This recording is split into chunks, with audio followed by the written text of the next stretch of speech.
안녕하세요. 영상 공부방의 김성래입니다. 앞으로 영상에 관한 재미있고 유익한 이야기들을 해볼까 하는데요. 이야기에 앞서서 구독과 좋아요를 눌러주시면 복 받으실 겁니다. 이런 질문이 왔어요. 어도비 툴과의 연동성이 궁금해서 그러는데 색보정 작업 마친 뒤에 MP4 H264 코덱으로 개별 파일로 렌더링 한 다음에 다시 이제 편집 툴이나 에펙 등으로 가도 문제점이 없나, 이런 질문들이 있었고, 또 비슷한 질문이 한 분이 더 해주셨어요. 파이널 컷을 쓰고 계신 분인데, 이분은 이제 HEVC가 파일 임포트 시에 문제가 생긴다. 근데 해결법으로 H264 코덱으로 다시 렌더링 한다. 근데 두 분 다 같은 상황이죠. 뭐 이유가 다르긴 하지만 기본적으로 H264로 렌더링을 해서 이걸 가지고 재작업을 한다 라는 이제 관점이 두 가지가 있었는데, 두 가지 얘기를 들으면서 약간 이런 부분들은 좀 이야기를 해보는 것이 좋겠다라는 생각이 조금 들었었거든요. 한번 이야기를 해볼게요. 먼저 질문 내용을 한번 보겠습니다.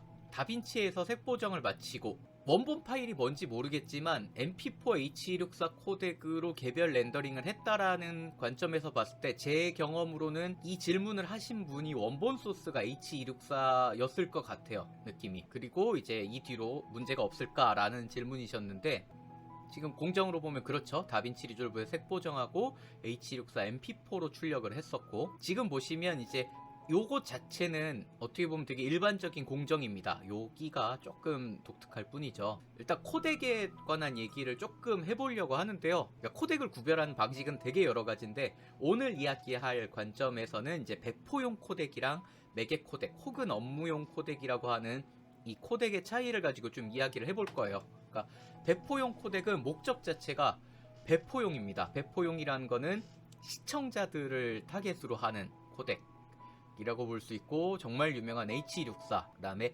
H265라고도 하죠. HEVC라고도 하고, 이제 HEVC나 H265나 이제 비슷하게 보실 수 있고요. 그 다음에 VP9, 뭐라고 해야 될까요? 유튜브를 그 필두로 여러 곳에서 개발을 하고 있는 VP9, 뭐 AV1, 뭐 이런 코덱들이 있을 거예요. 이것들은 말 그대로 내가 시청자 입장에서 영상 완성본을 보기 위한 코덱이라고 좀 보실 수 있을 것 같고요. 이제 매개 코덱은 생소하신 분들도 있고 아시는 분들도 있으실 텐데, 이제 업무용 목적으로 치면 이제 배포용과 업무용으로 약간 같이 비교해 볼 수 있을 것 같아요. 업무를 위한 코덱이라는 건데, 이제 유명한 걸로는 애플 프로레스, 아비드 DNX HR, 뭐 고프로 시네폼, 그 다음에 카노퍼스가 지금 없어졌죠. 카노퍼스가 아니라 어디지? 카노퍼스 HQ 맞나? 카노퍼스 HQ, 뭐 기타 등등 이런 코덱들이 좀 나뉘어 있어요. 그래서 요 코덱들이 차이가 있다. 근데 이제 그럼 개별 코덱들을 가지고 봤을 때 이 코덱들이 어떤 장단점이 있냐, 이거를 아시는 게 되게 중요할 것 같은데, 배포용 코덱은요, 일단 내가 봐야 돼. 보는 사람을 위한 코덱이거든요. 그래서 화질 대비 용량이 작은 게 진짜 특징입니다. 여러분들 보시면 H264로 출력을 해보시면 물론 비트레이트를 정할 수 있습니다만, 뭐 1시간짜리가 1, 2기가 이내로도 줄일 수 있죠. 뭐 되게 줄일 수도 있지만 대략적으로 봤을 때 1시간짜리가 뭐 1, 2기가 내외 뭐 이렇게 많이 되잖아요. 그래서 화질이, 그러니까 뭐 그렇다고 화질이 무지 나쁘면은 뭐 이제 배포용, 아무리 배포용이라도 화질이 너무 나빠서는 안 되겠죠. 그러니까 화질 대비 용량이 작다라고 보시는 게 나을 것 같아요. 그냥 무작정 H264 용량이 작아라고 하기에는 좀 어폐가 있을 것 같고요.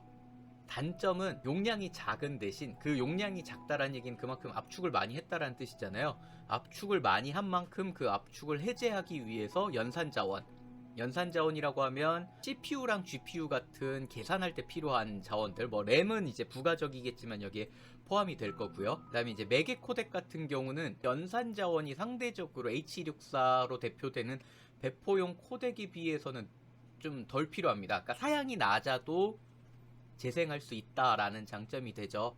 그리고 당연히 업무용으로, 그러니까 최상의 화질로 받기 위한 카메라들을 사용하는 만큼 화질이 꽤 좋다라는 장점이 있습니다.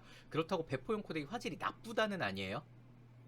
단점으로는 이제 용량이 크다인데, 이제 용량이 크다와 연산 자원이 많이 필요하다라는 요 두 가지 관점에서 여러분들이 코덱을 좀 생각해 보시면 좋을 것 같아요. 얘기하면서 제가 개인적으로 이 이런 방식에 관해서 이야기를 할 때 아마추어랑 프로의 온도 차이가 조금 있다라는 생각을 좀 많이 해봤거든요. 그러니까 우리가 작업이 무겁다, 작업하기 되게 무거워 라고 할 때는 용량이 크다가 아닙니다. 작업이 무겁다는 연산 자원이 많이 필요하다라는 의미가 커요. 그러다 보니까 연산 자원이 굉장히 좋아야지만 작업할 수 있는 작업들을 이제 작업이 무겁다라는 식으로 많이 표현이 된 것 같은데요. 작업이 무겁다라는 게, 그러니까 용량이 크다기보다는 연산 자원이 많이 필요하다라는 건데, 이게 아마추어 분들은 보통 워크스테이션급의 좋은 장비, 좋은 후반 작업 장비를 못 가지고 계신 분들이 많잖아요. 그러다 보니까 어떤 일이 생기냐면 노트북 가지고 작업하시는 분들이 되게 많으신데, 노트북 같은 경우에는 기본으로 그 안에 박혀 있는 저장 장치가 되게 작은 경우가 많아요. 특히나 SSD를 넣으면서, SSD는 아직 가격당 용량이 워낙 비싸기 때문에 노트북에 들어있는 SSD는 진짜 커야 1테라죠. 보통은 500기가나 작게는 뭐 128기가, 240, 250기가를 쓰시는 분들도 계시고, 그러다 보니까 노트북 자체에는 기본적으로 제공하는 저장 공간이 되게 작은 거예요. 작업이 무겁다가 용량이 크다처럼 받아들이신 분들이 많으신 거예요. 내가 용량이 큰 거는 이 노트북에서 당장 저장 장치가 모자라서 작업이 할 수 없어. 그래서 작업이 무겁다를 용량이 크다라고 많이 생각을 하시는데, 실제 작업이 무겁다라는 관점은 이제 그래픽 카드나 CPU와 같은, 뭐 추가적으로 램과 같은 연산 자원이 많이 필요하다라는 관점에서 여러분들이 생각을 하신다면, 이런 4개 코덱을 쓰는 이유와 그 배포용 코덱을 쓰는 이유가 조금 더 이해가 가실 것 같아요. 이제 연산 자원이 많이 필요한 H264를 포함해서 H265와 같은 배포용 코덱이 되겠죠. 그러니까 배포용 코덱은 작업이 무겁습니다. 작업이 무거운 이유 중에 이제 대표적으로 들어볼 수 있는 게 이제 IPV 방식 같은 건데, IPV 방식 같은 경우는 이제 올 아이프레임이라서 제가 지금 여기서 이렇게 움직이면 아마 제 손이 이렇게 움직일 거예요. 제가 말하고 있는 와중에 제 얼굴은 크게 변화가 없는데 손만 계속 움직일 거잖아요. 이런 경우에 이제 얼굴의 정보는 뭐 크게 변하는 게 없으니까 그 별로 중요한 양이 아니겠죠. 이 변화는 손짓이 되게 중요해질 텐데, 이런 변하는 부분, 그러니까 모든 장면, 제가 여기서부터 이렇게 움직일 동안 모든 프레임을 다 저장을 하는 것이 이제 올 아이 프레임이라고 그래가지고 모든 프레임을 저장한다라고 얘기를 하고요. 그리고 각각에서 제 얼굴처럼 별로 움직이지 않는 부분들은 크게 저장을 하지 않고, 제가 움직이는 부분들 위주로 저장을 하면 용량을 좀 줄일 수 있겠죠. 완벽하게 이제 맞는 설명은 아니지만 대략적으로 이렇게 보셔도 될 것 같습니다. 이런 식으로 용량을 줄이기 위해서 IPV 프레임들을 사용하는 그 코덱들이 보통 배포용 코덱이에요. 그러다 보니까 이제 이 배포용 코덱들은 첫 번째 프레임에는 제 모든 프레임이 다 있는데, 두 번째 프레임에서 예를 들어 제가 이렇게 팔을 움직였을 동안 여기는 변한 거 없으니까 여기 같은 경우는 거의 저장을 하지 않고 이 움직인 팔의 데이터만 저장을 하는 거죠.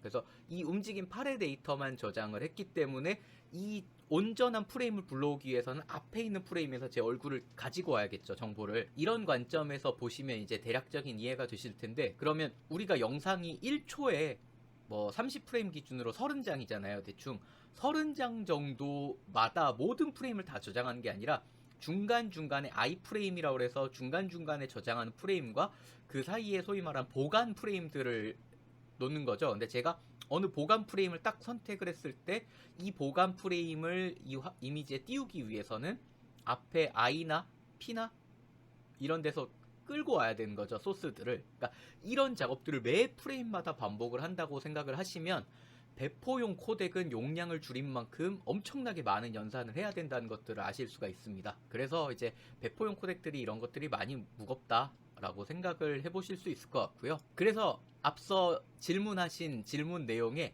이 부분이 문제라고 했잖아요. 이 부분이 문제가 되는 겁니다. 색 보정 작업을 하시고 출력을 해서 마지막 뭐 자막 작업이라든가 그다음에 혹은 효과 작업들을 하기 위해서 이제 편집 프로그램이나 합성 도구, 모션 그래픽 도구로 가는 거는 문제가 안 되는데 여기서 배포용 코덱을 쓰셨다라는 게 문제가 될 수 있는 거죠. 배포용 코덱으로 쓰면 안 되냐? 왜 안 되냐? 일단 압축률이 높아서 연산이 큰 것도 있는데 얘네들은 압축을 할 때 그냥 압축을 하는 게 아니라 손실 압축을 합니다. 여러분들이 이제 손실 압축이라는 표현이 뭔가 궁금해 하실 수 있는데요. 손실 압축이랑 비손실 압축이 있어요. 압축에 대표적으로 비손실 압축을 하는 거는 우리가 많이 쓰는 뭐 zip 파일이나 이런 파일들입니다. zip 파일 같은 경우는 그걸 압축을 했다가 풀었을 때 원본이 완벽하게 복원이 돼야 되잖아요. 요런 것들은 비손실 압축이라고 하는데 어떤 영상 파일을 H264로 만들 때는 단순히 용량만 줄이는 게 아니라 불필요한 정보들을 버리는 과정들이 좀 들어갑니다. 그러다 보니까 손실이 생기죠. 이런 점까지 생각을 해보시면 여기서 다시 여기로 가시잖아요. 근데 여기서 문제는 끝나지 않죠. 여기서 한 번 더 출력하실 거잖아요. 프리미어 에펙에서 작업하신 거에서. 그때 또 H264를 뽑아버리면 한 번 손실, 여기 넘어와서 두 번 손실 이렇게 되는 거죠. 앞서서 두 번째 질문하셨던 그 파이널 컷에서 H265를 H264로 변환하시는 것도 마찬가지죠. 파이널 컷에서 입력이 안 돼서 원본 소스를 H264로 손실 압축을 했어요. 그 다음에 손실 압축을 한 거에서 나중에 최종 출력을 또 H264로 한다면 아마 손실 압축을 두 번 하시는 꼴이 될 겁니다. 그래서 어떤 손실들이 생기느냐 이거를 오늘 가지고 이야기를 해볼 거고요. 손실이 실제로 생기는 것들을 여러분들한테 보여드릴 겁니다.